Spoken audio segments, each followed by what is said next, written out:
Record. Okay, so this is a voltage divider with a diode. So we've got to look at two different conditions here.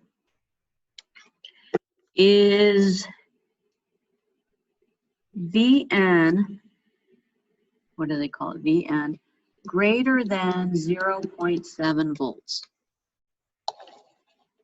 If it's greater than 0.7 of a volt, then I have positive voltage across the diode, and I'm going to put my battery in there. So I have a circuit model that looks like this. I've got my AC, my diode drop, the positive side of the source is going to be on the plus side of the diode. The minus side is going to be on the minus side of the diode. I've got a 0.7 of a volt drop. And I've got two resistors there. They're both 5K.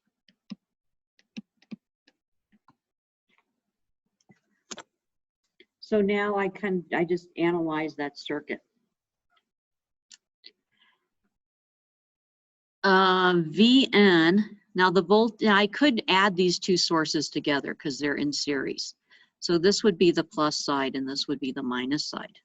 So I have Vn, KVL, I'm going the other way, so it's minus 0.7 will equal the current drop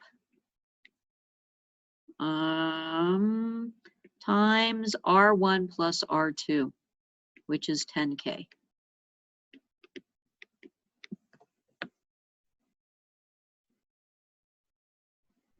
So,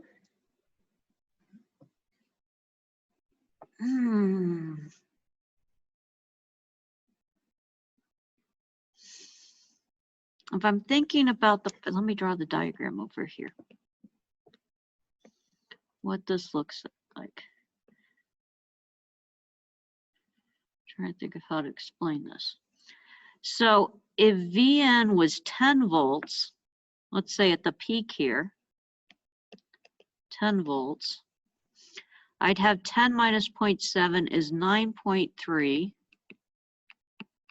over 10K equals the peak current. And that is going to be 930 microamps.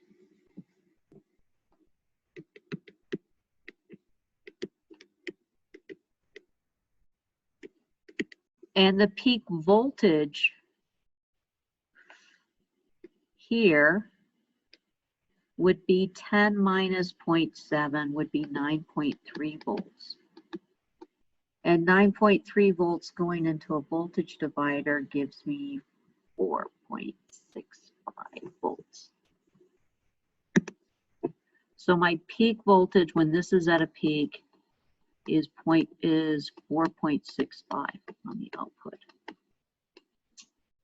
And it's going to kind of look like this. Right there. That's the positive part of the cycle. It's going to be sinusoidal. We could plot it in MATLAB. We could do all kinds of things like that. But in general, this is kind of like the ballpark of what it's going to look like. If I can get the peak values on there, I'm generally doing pretty good. Now I want to look at the case if Vn is less than 0.7 of a volt. So in this case, the diode was on. And we replaced it with a voltage source. In this case, the diode's off. So we're going to replace it with an open circuit. Yay, this is amazingly fun circuit analysis right here. My favorite kind. No path for current to flow. I is 0. Since there's no current, the output VR2 is also 0. So it's 0 until I get to the positive part of the cycle again, and then it just repeats. This is what we call a half-wave rectifier. It rectifies the positive part of the signal, but it doesn't. The negative part just gets thrown away. Much less efficient than a full wave rectifier. Yeah, we're gonna go into, okay. Something Jordan was asking questions about comes next.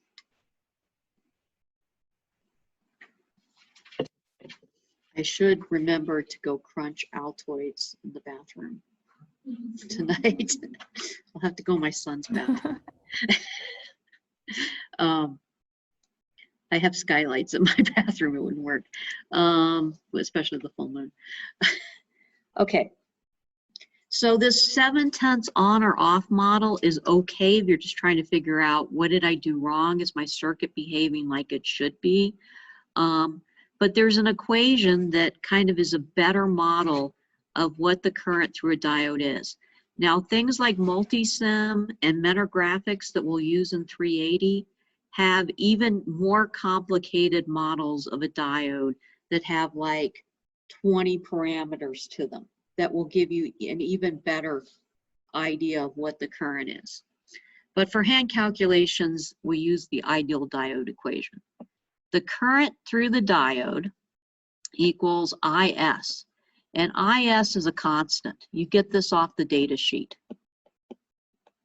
Or if you are the guy making the diodes, you calculate it from the basic device parameters. So this is usually given. We won't get into calculating these in this class.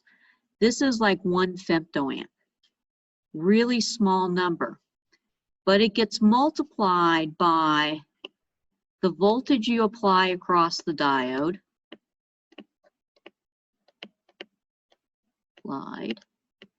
divided by this pesky little number that they say is a constant. It's 25.9 millivolts. And then you subtract 1 off. So the current is actually exponential with the voltage applied. Let's talk about VT, because I believe I make you do this on the homework at some point. VT is called the thermal voltage.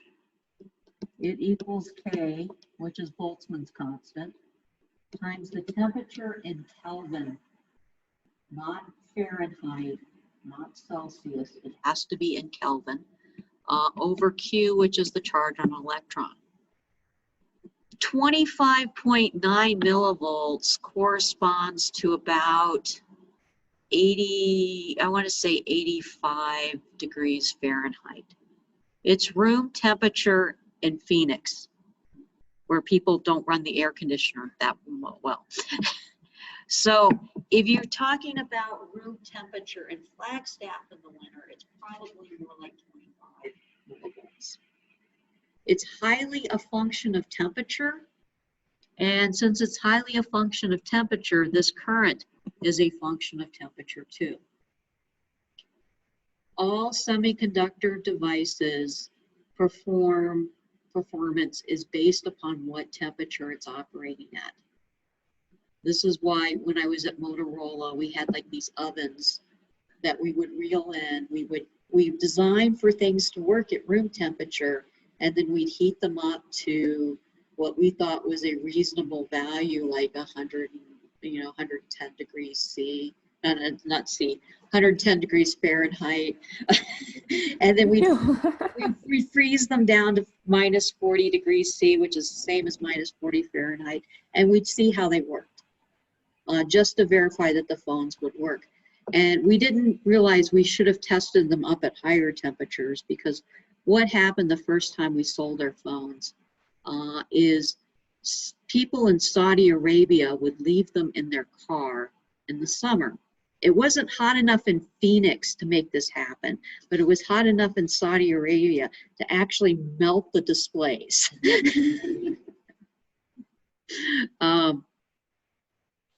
So yeah, that was a whole nother thing of temperature testing that we had to do later on.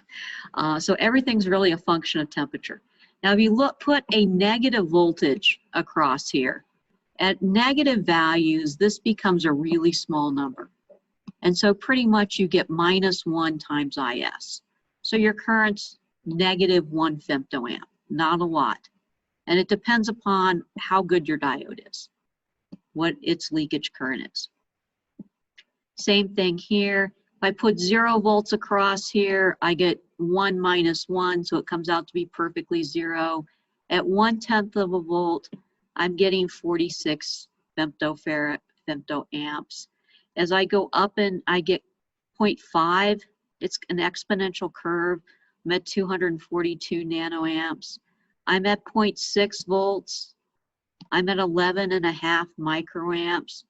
0.7, I've got a 0.5 milliamp. 0.8, I've got 26 milliamps. I try to put 2 volts across the diode, and this is what the ideal diode equation says I get, is 3.44 exaamps.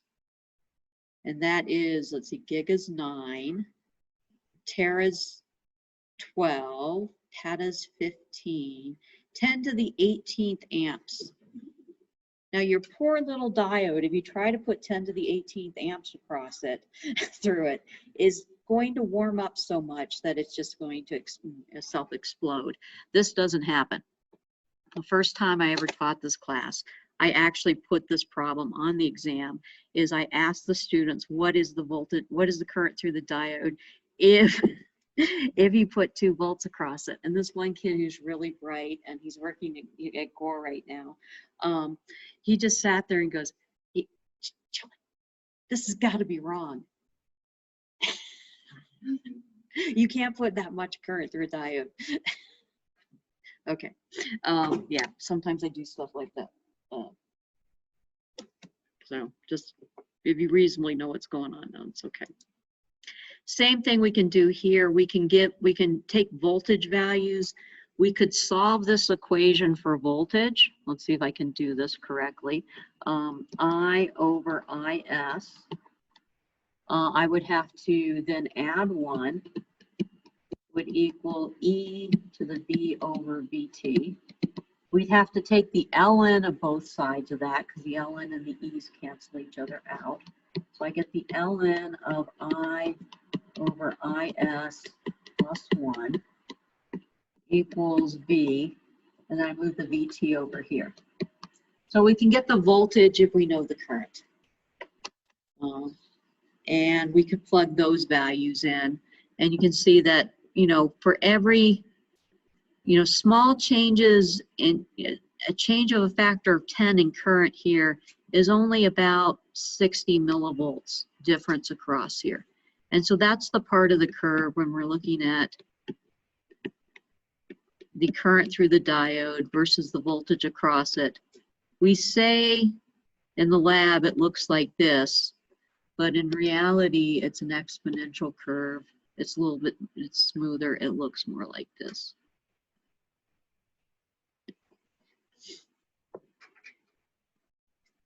Okay. My first job at Motorola, about 2 months in, I'm giving a presentation to all the senior technical people in our division.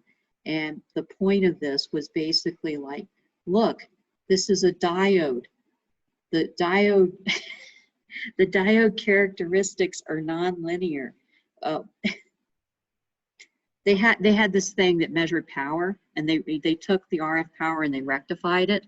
And they said, okay, so if we rectify it here and here, and here at higher powers, we're getting a fairly good representation of what the power output was. But if we rectify it down here, it's nonlinear and it doesn't work. So the choices were 2 horrible things. Two horrible ways to fix it, and this is why I had to give this presentation. Horrible thing number 1 is I sniff more power to move the output current further up this curve, so it acts more linearly. The other even more horrible thing was we rewrite all the field manuals and retrain all the technicians.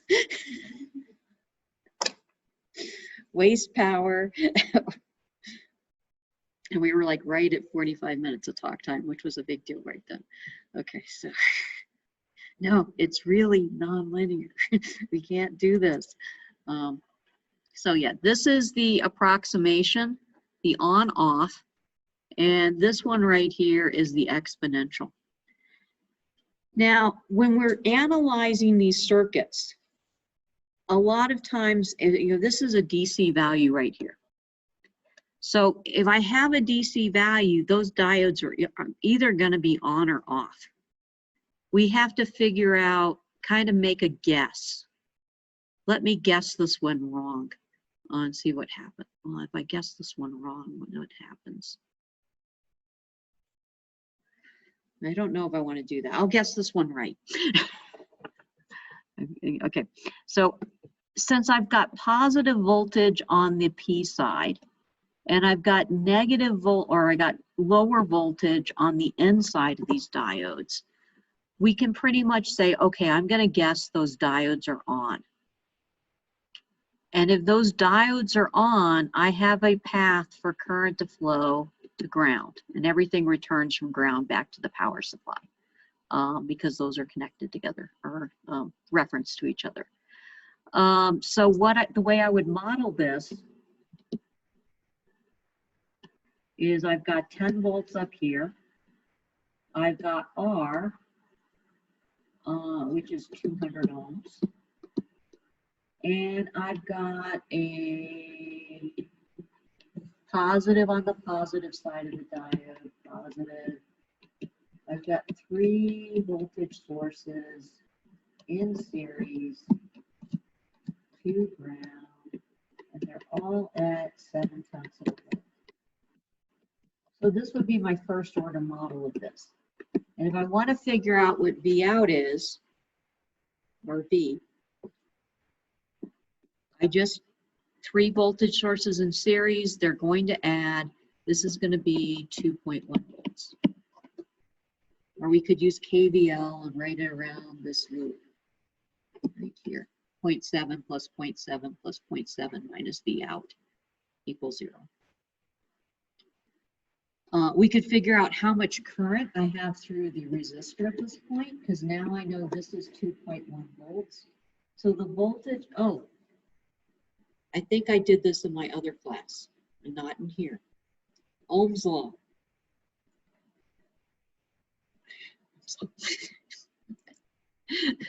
V equals IR. One really key thing to remember that will help you out here is V is not one number. Voltage is always referenced to something else. It's the difference. So this is V on the positive side of the resistor minus V on the negative side of the resistor equals IR. I didn't realize that until I started grading people's exams.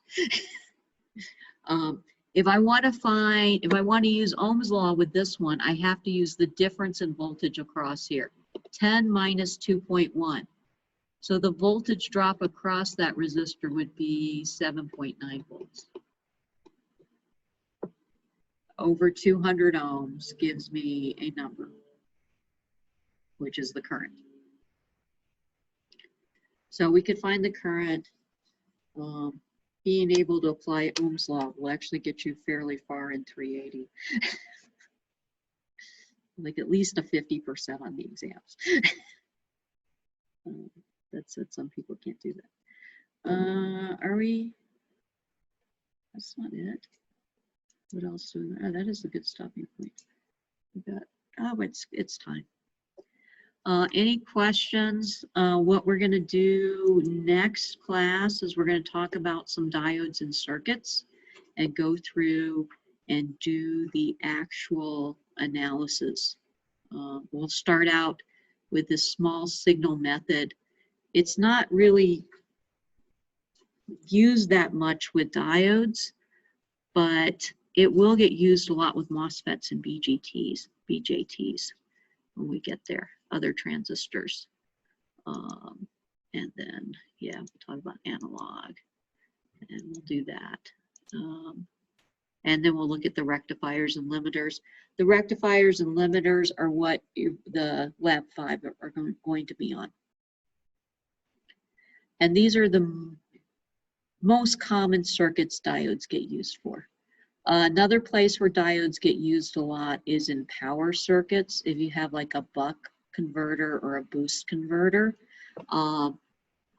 You want the current to flow one way through an RLC network and not the other way, and you use that to actually take like a 5 volts and turn it into 10 volts, or take 5 volts and turn it into 2 volts, whichever way you want to go. So they get used a lot in those power conversion circuits. There they mostly use Schottky barrier diodes, which are just a different type of diode. It's, instead of using a p-n junction, they use P in a metal or N in a metal, and that forms the same kind of barrier, but it only has like a 1/10 of a volt drop across it. And for power people, that's a big deal because you're not burning up a lot of power through the diode. The voltage is lower, so IV is lower. The power's lower. Okay, that's it. Any questions? Oh, somebody's in chat.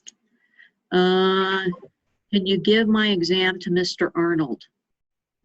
Okay, Jared. Yes. Anybody else? You can either stop by my office, or if you talk nicely to me, I might scan it.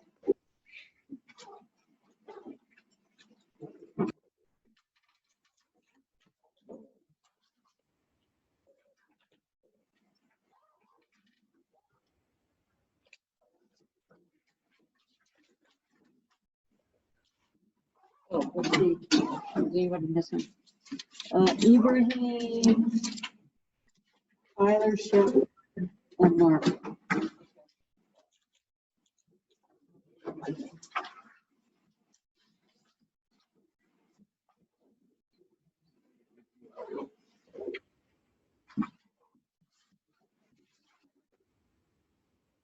You guys did pretty good on the exam. Everyone showed up, which is probably a first for 280. And the lowest grade was not horrible. Nobody got in the teens. Okay. Yeah. And you can always stop by my office for lifesavers too. Thank you. Okay, we'll see you. How much should I be studying or like reviewing the 180 stuff? Because a lot of that stuff is fuzzy to me, especially like when you mentioned transformers today, that totally is not in my brain. Yeah, not me either. As much as you need to know about transformers, possibly in the rest of my classes, is big voltages become small. Okay. And I'll give you a ratio. I'll give you like a turns ratio or something like that. And that's probably the only transformer you'll see in here from now on. You might see it more if you go into like the power series and Dr. Yarmasu's thing, but he's not going to do really weird things with transformers. And I haven't really seen the really weird 188 transformer stuff except in like some hardcore RF where you're trying to transform impedance. I don't want to talk about it. Seems like a lot of this stuff is like kind of ugly. It gets really ugly if you get into like the really the analog stuff. Most of the